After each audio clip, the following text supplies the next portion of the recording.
Agora, Paulo, vamos começar falando de um assunto até maçante, né, para os médicos hoje em dia. Ética profissional. A gente vai falar de cirurgia sim, temas frequentes. Eu dei uma pesquisada na internet. As principais perguntas, por mais que a gente fale sobre cirurgia plástica, as dúvidas são frequentes, obviamente. Mas a questão ética. O Brasil lidera o ranking de cirurgias plásticas. Sim. Mas também tem estatísticas negativas. Existe assim, vamos lá, vários. Eu tive agora na Jornada Paulista, em São Paulo. Eu até brinquei, né? Eu peguei o programa a programação científica, assim, eu olhei para o lado, e falei assim, será que eu estou num congresso de direito, né? O que você esperava? Porque assim, teve um dia, foi só de ética, judicialização, processo médico, aí palestra com o Danton, um dos promotores da Lava Jato, desembargador, promotor, advogado. Então, assim, tinha um stand no Congresso de direito médico. Então, assim, tá muito. O que faz, existem as discussões todas, o que faz com que se chegue a esse nível é uma área tão bonita, assim, médico, se tu pegar na essência do médico, é ele que te toca primeiro quando tu nasce e, antigamente, né, a questão de ele que te devolve a Deus, vamos botar assim. Então, é uma coisa, essa coisa da primeira e da última. Então, existe essa coisa mágica na profissão médica, mas por que o Brasil perdeu muito isso? Né? Primeira questão, o Brasil forma mais cirurgiões plásticos do que o resto do mundo junto. Concorrência. Nós temos mais escolas de direito do que o resto do mundo. Então, aí também entra uma brecha para os advogados, porque nem todos vão conseguir se colocar no meio de trabalho.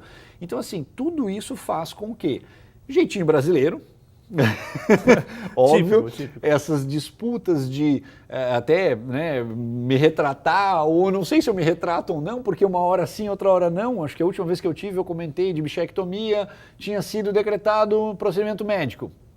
Acho que naquela mesma semana que eu vim aqui, não é mais, agora mudou. Qualquer um pode fazer. Está mudando o tempo todo. Então, exatamente, ainda não se definiu o que pode, o que não pode.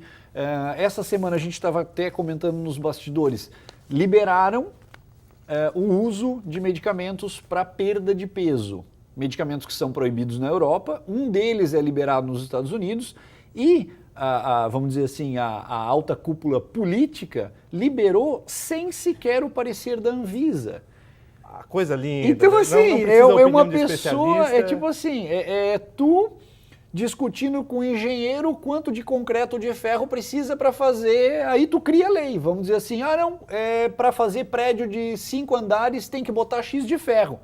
Qual é o teu conhecimento? Por que tu não pede um parecer técnico e diz, olha, cara, eu formei aqui uma junta de engenheiros que me disseram que precisa de X ferro e X concreto e isso aqui nós vamos liberar uma construção dentro desse parâmetro. Tem que ter uma base para isso tudo. Tem que ter uma base científica. Então, claro, não sou endocrinologista, não é minha área. Eu sei que as pacientes daqui a pouco já vão estar me procurando e dizem assim, não sou endócrino, não vou dar a receita. Por quê? Eu não sei efeitos colaterais, quais medicamentos exames precisam ser para esse acompanhamento, mas para as pessoas que têm essa dificuldade, que se beneficiaram sem ter todos os efeitos colaterais, ótimo, o Brasil liberou. Ouvindo a palavra do presidente da Sociedade Brasileira de Endócrino, que falou, cada caso um caso, que procure endocrinologista, apesar de qualquer médico poder prescrever, mas que as pessoas tenham bom senso. Quem, na tua profissão também, quem tu já ouviu dizer assim, o cara tem mau senso? Ninguém admite ter mau senso. Não. Aí entra aquela questão, tá a pessoa lá se jogando da sacada e o cara, em vez de pegar o celular e chamar uma autoridade, uma ajuda, alguma coisa, ele pega o celular para filmar. Então, assim, isso é bom senso? Isso é ética? É muito discutível. Não é. A gente tem uma disciplina na faculdade de ética médica, tem muitos profissionais que ajudaram muito na minha formação. Primeiro, meu pai, que eu acho excelente médico e todo mundo elogiava sempre a postura dele no trabalho. E depois vieram outros, um deles que eu admiro muito é o Dr. Lúcio. E uma vez ele me falou, eu recebi paciente de um colega, reclamando do colega, e eu fiquei meio sem saber muito o que fazer, o que dizer. E ele disse assim, tu faltou com ética com o paciente, porque a tua opinião divergia do profissional. Não é errado tu divergir, só que tu tem que dizer isso com ética e dizer que é a tua opinião. E aí a paciente vai dizer se concorda com o que eu digo ou se concorda com o que o colega diz. Não tem problema nenhum divergir de ideias, só que a maneira como tu coloca. E como eu protegi um pouco, isso foi em 2007, 2008, eu fiquei assim, não, tipo, eu não faria daquele jeito. Mas eu fiquei com receio de colocar a minha opinião e aí eu contei, aquilo estava me perturbando, tu foi antiético com o paciente. Eu digo, pô, brincadeira. E realmente, então assim, desde essa... Aí isso te fez mudar. Me fez. A minha postura hoje é assim, o fulano falou tal coisa. Eu vou com a minha segurança, o meu conhecimento, eu digo, não, eu não concordo, é uma opinião, existe... eu vou te dizer por que eu não gosto assim, ou por que eu não faço assim. Tem que argumentar. Ponto, argumentar. Conhecimento técnico e argumento. Certo, o que falta para muita gente. Agora você falou antes da questão dos medicamentos e tudo que foram liberados e você disse que na Europa eles são proibidos. Isso. Você sabe se lá já existe algum estudo dizendo que eles realmente são perigosos? Não sei responder, mas assim, o FDA, que é o órgão americano, tem muito estudo, eles liberam só a questão de estudos. Foi o que o presidente da Sociedade Brasileira de Endocrinologia comentou, foi o que aconteceu agora um tempo atrás com a pílula milagrosa do câncer. Uhum. Liberaram, venderam horrores, ganharam uma grana violenta e agora os estudos disseram que não é milagrosa como diziam ser. Então, assim, tem risco, tem efeito colateral. As pessoas têm que procurar uma orientação, procura um endocrinologista, tem indicação. Acho que proibir tudo também tem essa outra coisa de Brasil, né? Existe uma substância abortiva, misoprostol, né? Quando eu fazia faculdade, a gente brincava, o miso, apelido miso, que é uma substância usada por aborto. Uhum. Como o Brasil não consegue controlar os órgãos, não podemos controlar, proíbe.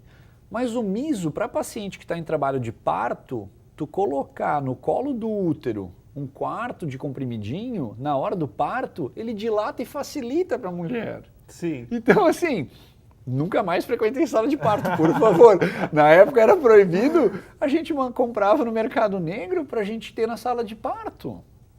No mercado negro? Era a solução. Era a solução, porque assim, é um excelente medicamento.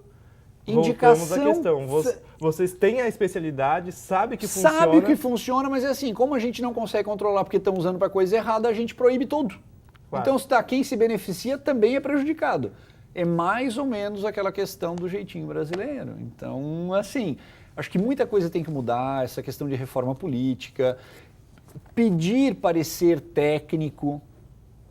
É a questão que eu falei, agora eu vou criar uma lei que tem que ter X de ferro e X de concreto sem consultar um engenheiro. Exatamente, isso acontece em todas as áreas. Não tem Perfeito, como a gente... por isso eu estou falando, não estou falando da medicina específica. São todas as áreas. Agora, antes eu falava da questão das estatísticas, o Brasil tem essa questão da cirurgia plástica muito forte, mas também muitos casos onde a ética profissional ela falta. E a gente, infelizmente, sabe disso como em qualquer profissão. Mas em qualquer profissão, tem o profissional bom e o ruim. Qualquer profissão, Isso aí, ponto. Né? Nós estamos fazendo alguma crítica específica aqui. Agora, na faculdade de medicina, que é um sonho de tanta gente, e que parece algo tão distante para a maioria, né? Que vai abrir aqui agora. Claro, que vai abrir aqui. Faça! Unidade! Comercial de graça, tudo bem. A formação de um bom profissional. A ética que você disse que estudou na faculdade. Tem uma frase que eu me deparei agora há pouco tempo com um orientador de residência de anestesiologia, né? E ele falou para um amigo meu, que é anestesista, e que ele disse assim, fulano é bom, fulano é ruim. Como tu avalia isso? Falou, anestesia eu ensino, é fácil, técnica eu ensino. Agora, bom fundamento, boa ética, boa educação, tem que vir do berço. Não adianta. Tem como. Não tem como. Então, assim, o cara pode ser um excelente profissional tecnicamente, mas se ele é de má índole, ele não vai ser o cara que que fecha. Então, a gente tem, como eu falei, na faculdade a gente tem disciplinas de ética médica, acho que falta muito essa parte, eu não sei como é que está hoje também, né? Já me formei faz um tempinho, já não sou não, velho, a barba tá branca. E na época a gente não tinha, por exemplo, nenhuma disciplina de cobrança, de convênio, faltava isso pra gente. A gente sai pro mercado de trabalho cru, nu, a gente não sabe nem como cobrar, porque na época também é aquela questão de, é pecado.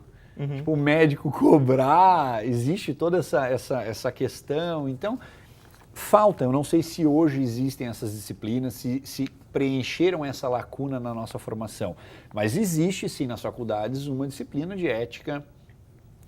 Tem professores, também temos professores bons e professores ruins. Óbvio, em qualquer lugar. Professores extremamente éticos e professores canalhas. Sim. Como em tudo. Gostei da definição, canalhas. E aí já começa no processo de formação. E outra coisa, no momento que você presta um vestibular para medicina, eles querem saber do teu conhecimento técnico, daquilo de científico que você tem. Isso. Mas se você é ético ou não, ou foi bem educado ou mal educado, ninguém vai ver. E assim em qualquer área. Isso. Mas e aí entra a questão do mau senso. Exatamente. Eu não tenho mau senso. Nunca. Que ninguém admite. O que tu fazes, teoricamente, é o que tu acha que é correto. Não sei, eu não sei se tem alguém que, tipo, não, pra ti eu indico, não, mas em mim eu não faria. Eu digo, o bom procedimento é aquele que eu indicaria para mim, para minhas filhas, para minha mãe, para minha mulher. Esse sim seria um procedimento bem indicado, bem feito. Tu faria assim na tua mãe? Faria. Então tá bom, então eu tenho coragem. Mas tem um risco, mas é minha mãe, poxa, eu sei o que eu estou fazendo, é minha mãe. Então aí você faz. Muito bem, a questão da especialização também, falando da formação e tudo isso, poxa, é uma questão que eu costumo pensar assim, né? Como que funciona a prática já durante a faculdade, assim? Porque quando você está só aprendendo, não tem como você sair especialista em um procedimento sem fazer. Exatamente. Esse começo é muito difícil, por exemplo, é uma construção, né? Não, exatamente. Aí assim, a gente já... o primeiro contato que a gente tem, eu não sei, os novos sistemas, tem um sistema novo de ensino que os alunos veem de tudo um pouco. No meu tempo, a gente tinha contato primeiro com a anatomia.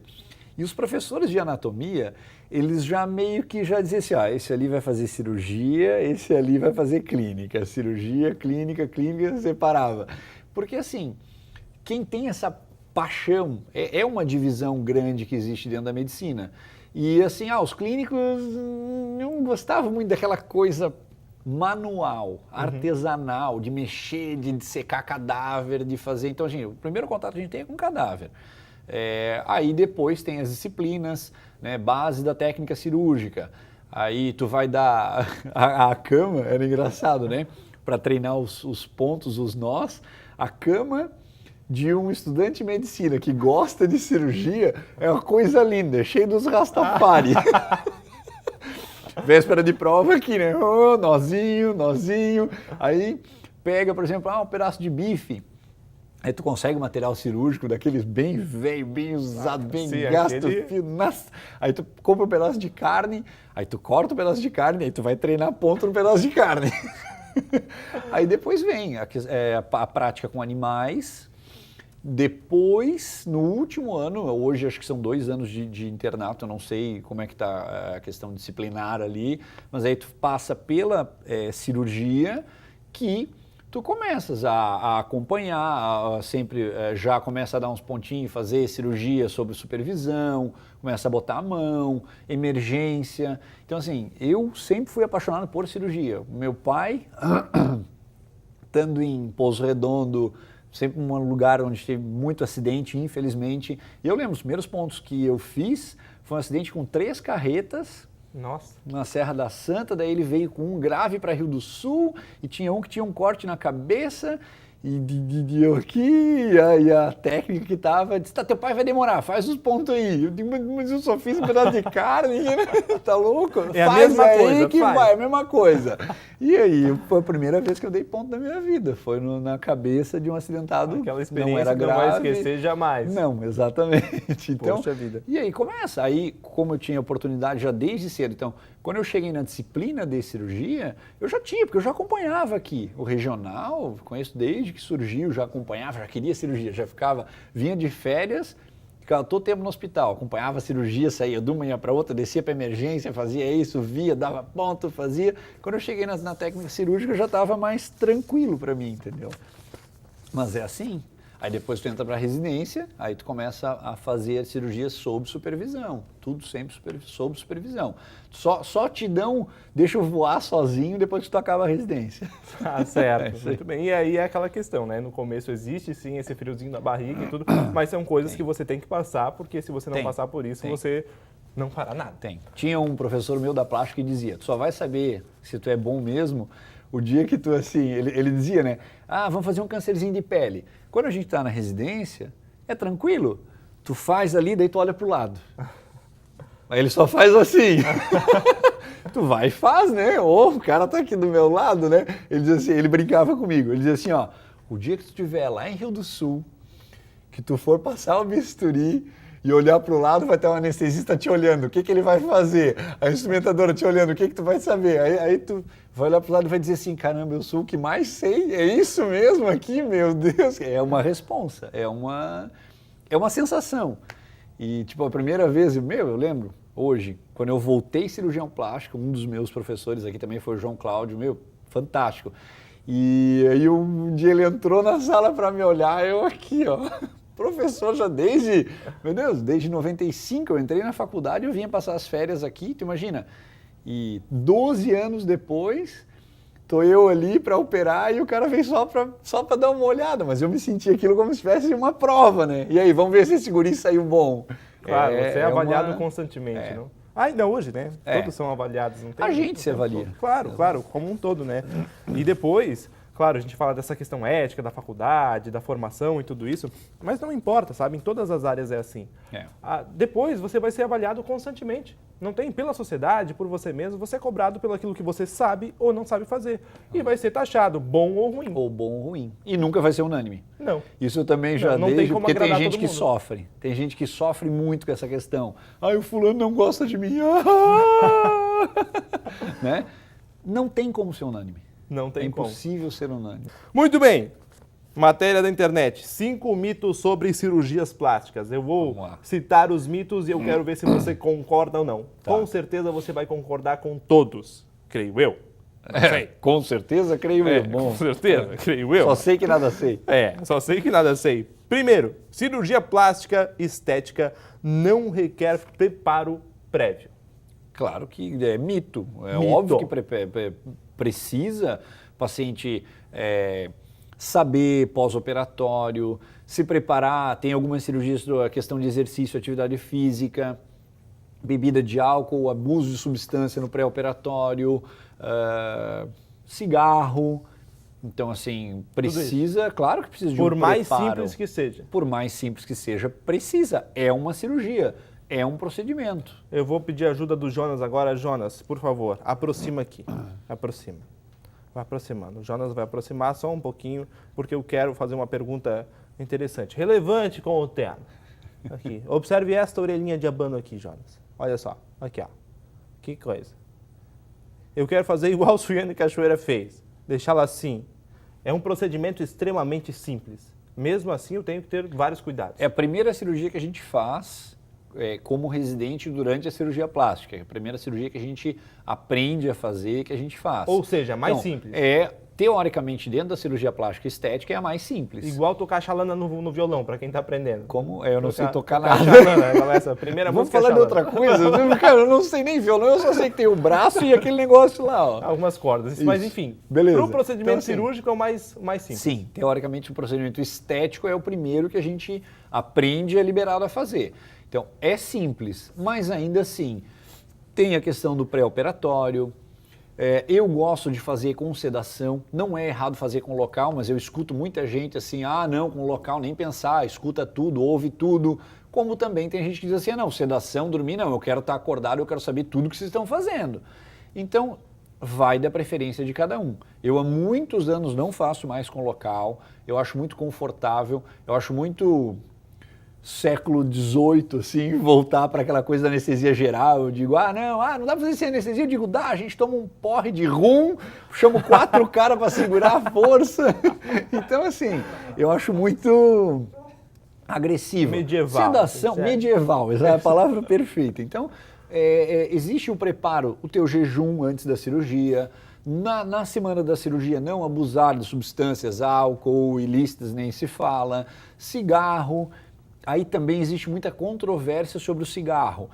Eu tive agora lá em São Paulo, existe as cadeirinhas, tem tipo uma calculadorazinha, e eles fazem as pesquisas interativas. E quase 70% dos cirurgiões diz que não opera fumante. Ah, não opera fumante? Não opera fumante. Aí assim, quantas pacientes eu já operei que me mentiram? Ah, é verdade. Como Então, que assim, você vai provar, né? Como eu, no meu caso, eu oriento. Agora, se tu queres operar fumando ou não, eu explico quais são os riscos e como tu faria para diminuir esse risco. Então, assim, o cigarro em relação a risco da cirurgia plástica são 3 meses. Ah, Paulo, eu vou parar 1 mês. O risco é teu. Eu não tenho o direito de proibir. Eu tenho que orientar. Tu não é minha mãe? Eu não paro. Então, assim, eu tenho a obrigação de orientar. Agora, Claro, a escolha é enquanto tua. profissional. Voltamos à questão ética. Segundo mito, esse é clássico, como diria meu amigo Jorge Matias, que sempre fala a palavra clássico dessa forma. Sedentarismo e uso de medicamentos não interferem na realização e no sucesso da cirurgia. Eu vou comentar essa. É claro que interfere. Onde é que tu ouviu um negócio desse, rapaz? O que é isso? Agora tá. Agora vamos então, mito. Tá. Certeza. Quais os tipos de medicamentos? Porque aí, por exemplo, assim, eu fui no médico recentemente, fui diagnosticado com enxaqueca. E ele me proibiu de consumir analgésico. Porque eu estava tomando assim demais. Estava viciado. Estava Viciou. viciado já. Estava com enxaqueca Exato. o tempo todo e tomava Daí tu porque... tomava remédio, já não estava mais fazendo efeito. Exatamente. Certo. Tomava sempre Você mais fazer e o tal. desmame é como uma desintoxicação. Exatamente. Esse foi o termo que ele utilizou, inclusive. Agora, mesmo a pessoa que toma analgésicos, que são medicamentos que podem ser vendidos sem uma receita, essa pessoa também tem que tomar cuidado ou é só Tu imagina se eu te operar a orelha e tu tiver dor, o que tu vai tomar para dor depois? analgésico? E aí, vai fazer efeito? Não. Então, assim, a pessoa... Óbvio, o cirurgião tem que saber de tudo que a pessoa usa, faz. A questão do sedentarismo, tipo, na cirurgia de orelha não vai fazer diferença. Mas, assim, medicamento é óbvio que faz diferença. Alguma interação medicamentosa, principalmente em relação aos anestésicos. Então tem um antiarrítmico que de repente não pode ser usado com um tal anestésico, ou que potencializa a ação de um anestésico. Então, esses são medicamentos mais graves. A questão, por exemplo, do analgésico que tu falou, é só porque no pós-operatório tu vai tomar e é a mesma coisa que tomar um copo d'água. E aí? Uhum. Que era o que devia estar acontecendo no teu caso em relação à enxaqueca. Tu já Sim. estava tomando 30 remédios, todos os efeitos colaterais, tinha sono, tinha tontura, dormência, alergia de pele e a dor de cabeça maldita não passava. Não, tava tomando um relaxante muscular ficando assim. E a dor de cabeça aqui. Isso, e ficava. exatamente. Então tem que fazer o desmame, fazer a desintoxicação. Então é importante sim o profissional, isso em todas as áreas, não cirurgia plástica e não cirurgia plástica estética, mas eu vou fazer só a minha unhazinha encravada lá na podóloga. Tem que saber o que toma, o que não toma. É importante, entendeu? É importantíssimo. Terceiro mito. Lipoaspiração ajuda a perder peso. Mito. É óbvio, tu perde aquilo que tu perdeu ali na hora, né? E depois. Assim, o que acontece? A célula de gordura, alguns estudos dizem que por volta de 8 anos de idade, a gente define o número de células, de adipócitos que a gente vai ter. Então, aquela questão da memória. A criança que já foi mais cheinha, ela vai ter uma memória de ser mais cheinha. A lipoaspiração destrói parte desses adipócitos. Então, eu tenho, por exemplo, uma camada de gordura os 2 dedinhos que brinco. Só que aqui eu tenho 100 adipócitos. Só que eles são todos pequenininhos. Se eu eliminar 50, eu vou diminuir a quantidade de gordura, então eu vou ficar mais chapado, mais sarado. Só que essas 50 células que sobraram aqui, elas podem triplicar de tamanho. E aí o que vai acontecer? Tu vai ter uma camada de gordura 50% maior do que tu teve antes da cirurgia. Em um espetacular matemática. efeito coelho. Então, a cirurgia, a lipoaspiração, realmente é isso aí, ó, não serve para perder peso. Ela melhora o contorno corporal, ela melhora a questão da silhueta. Agora, a pessoa que faz uma lipo pensando que agora eu vou poder ir todo dia para o rodízio de pizza, agora eu vou poder largar a academia, agora eu vou poder... Não pode. Pode, mas ela vai estar ciente que ela vai perder o resultado. Claro. Isso pra gente, como vitrine, é horrível. Sim. É horrível. Tanto que agora em São Paulo, teve cirurgião lá que falou, eu não opero paciente com IMC acima de 28. É uma propaganda negativa para você depois, né?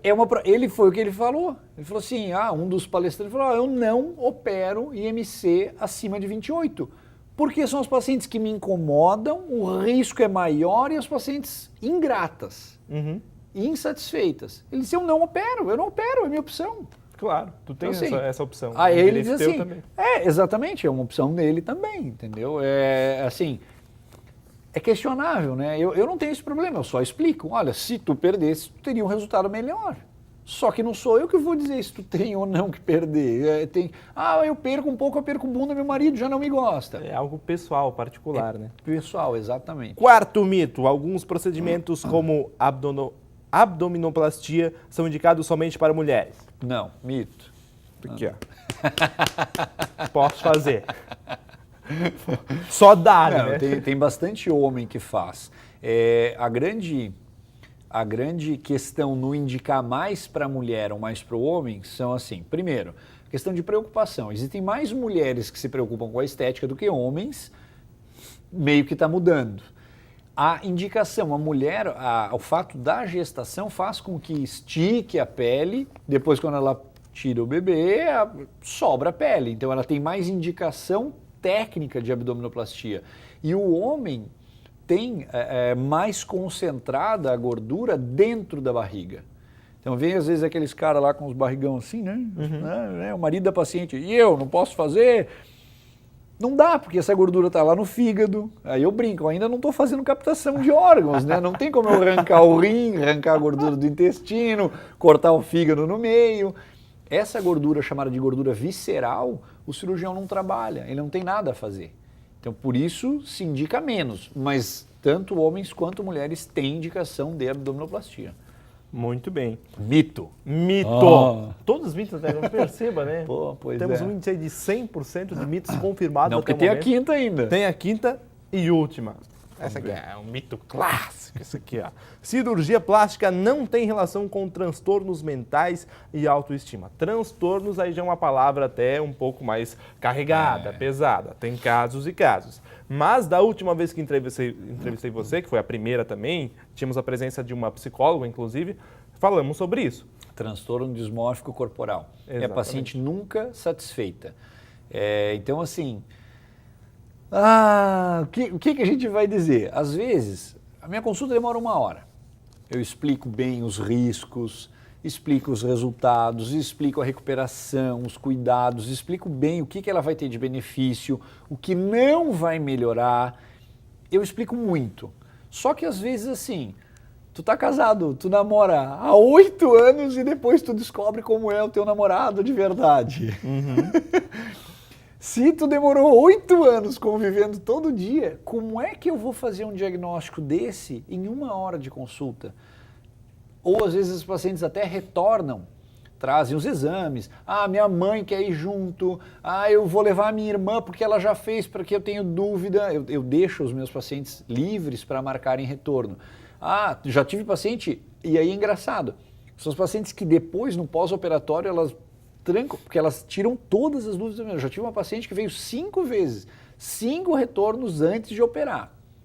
Ela consultou 1 hora, depois ela voltou 5 vezes, ela fez cirurgia. Não me incomodou nada no pós-operatório, nada, zero. Ela tinha tudo, ela sabia tudo. Então assim,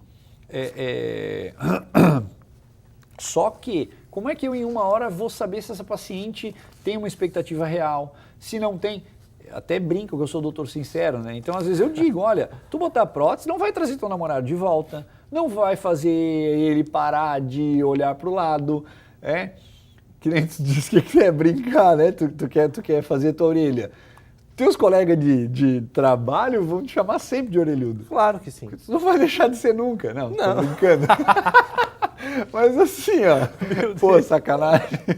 Então, assim, até hoje meu apelido é Tux, entre os meus, né? Porque eu tinha um negócio desse tamanho aqui. E tu será sempre o Tux. Sempre serei o Tux. Então, como eu vou fazer um diagnóstico de, às vezes, algo que é escondido? Eu falo isso mesmo. Não vai trazer o gato, o cachorro de volta, não vai trazer um filho de volta, não vai. Existe a questão, aí, muito a questão da autoestima. Porque a minha amiga fez e ela conseguiu um emprego melhor, um trabalho melhor. Ela se escondia às vezes. É o caso, por exemplo, de uma menina que tem uma mama gigante, caída. Pô, a postura dela em relação às pessoas é uma postura mais de inferioridade. Então tem essa questão da cirurgia plástica também, eu brinco, né? Tem muito paciente que faz a plástica e depois separa. Porque assim, a gente tende a se relacionar com iguais. Sim. Então aí a mulher se sente inferiorizada ao companheiro e daí ela fez aquela orelha de abano e... Tô me sentindo, tô podendo, sou eu agora. E aí ela olha de cima para baixo e o próprio cara às vezes não se sente à vontade com isso. Ou ela acha, não, eu preciso de coisa melhor, Então tem todo esse lado de saúde mental que envolve sim a cirurgia plástica. Então, mito. 100% de 100% de mito. O que é isso? Falei que tinha certeza, mas que não sabia muito bem, porém tinha certeza. Agora, claro, né? Isso varia de cada caso, de pessoas. Existe uma questão que é natural, de querer se sentir melhor e tudo isso, e existe aquele que não se conforma com nada. E aí, se você pesquisar no tio Google cirurgias plásticas exageradas, não sei o que, você vai achar uns resultados que você nem sabe se é verdade ou não. Vai da ética profissional também dizer não. Faz parte da ética. Não. Certo, existe uma frase que diz, né? Os meus bens adquiri com as pacientes que eu operei e a minha fama com as pacientes que eu não operei. Sim. Agora o nosso último tema, não menos importante, provavelmente já foi discutido aqui no programa, mas confesso que não lembro porque não estava presente no momento. Cirurgia plástica íntima, relacionado também ao aumento da autoestima. Está muito relacionado às mulheres. Para homens também tem? Tem a questão de, por exemplo, o prepúcio, que é a pelezinha que cobre a glande, se incomoda, tem essa questão. Na verdade, assim, esse tipo de cirurgia eu não tenho contato, geralmente urologista que faz esses procedimentos. Nunca fui procurado por alguém e se eu fosse procurado hoje, certamente encaminharia a um urologista. Muito bem. Temos aqui também um tema aqui relacionado a implantes de silicone para homens.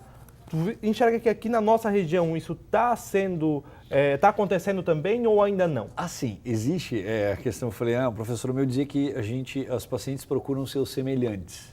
Aí ele diz assim, tu vai começar lá em Rio do Sul novinho, tu vai fazer tudo que é prótese de mama. Ele diz assim, tu vai saber que tu ficou velho quando aquelas pacientes que fizeram a prótese de mama te voltar para puxar as pelancas. Sacanagem, ele dizia isso, então ele dizia... Já voltaram ou não? Quando tu começar a atender muita paciente puxando é porque tu tá ficando velho. Né? Desculpa, é a prótese de mama em relação a homens. A homens. Que nem eu falei, procuram seus semelhantes.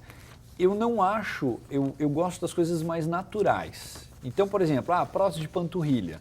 Eu não acho uma coisa bonita, porque a perna, ela vem desde lá de baixo do tornozelo e a prótese de panturrilha só aumenta a panturrilha. Então, assim, é uma coisa que eu não faço porque eu acho feia.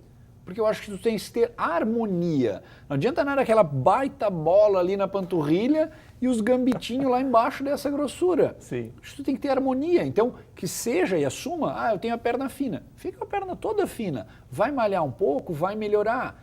Eu sou contra, eu não gosto. Eu tive na residência, não faço prótese de panturrilha. A questão de próteses em homens, peitoral, por exemplo, eu acho que fica parecendo uma prótese de mama feminina. Eu não acho uma coisa natural, ainda não criaram uma coisa que realmente faça. Então, Ah, é o Rames. Vai lá para academia, faça peitoral, malha. Ah, mas eu não vou ficar no tamanho do fulano.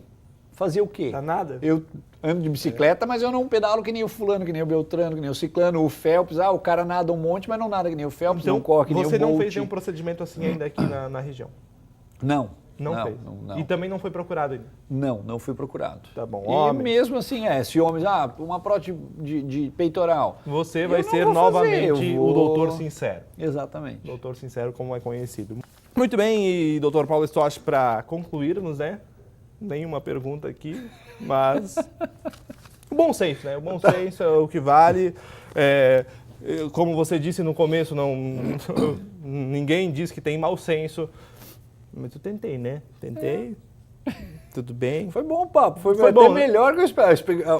Superou a minha expectativa. Nesse último Eu tava em minuto de cirurgia, programa, tava em o Chico cirurgia. não vai estar. Isso, conta essa história. Aí o pessoal que atende lá, né? O pessoal que fica circulando na sala, eu não posso atender. Obviamente. Ó, o Chico não vai estar, não vai ter. Eu falei, tudo bem. Daqui a pouco liga de novo. Ó, o Rames vai fazer o programa. Eu digo, aí o Ulisses assim, o que que deu? Eu digo, ele é um palhaço, vai ser um programa de comédia, pô. Sacanagem. Que mas é foi isso? Muito bom. Que moral, Conseguiu né? Que informar. moral. Não, mas Moral, é divertido. moral. Muito bem. Paulo Stosch, muito Vai ter que obrigado. mudar o conceito. Mudarei. Quero ver fazer um filme de drama. Consigo. Obrigado. Agora é um momento sério do programa, onde me despeço. Muito obrigado, Paulo Stosch, provando que sou sério. Até amanhã, quarta-feira. Espero que o Chico, pelo amor de Deus, esteja recuperado. Tchau.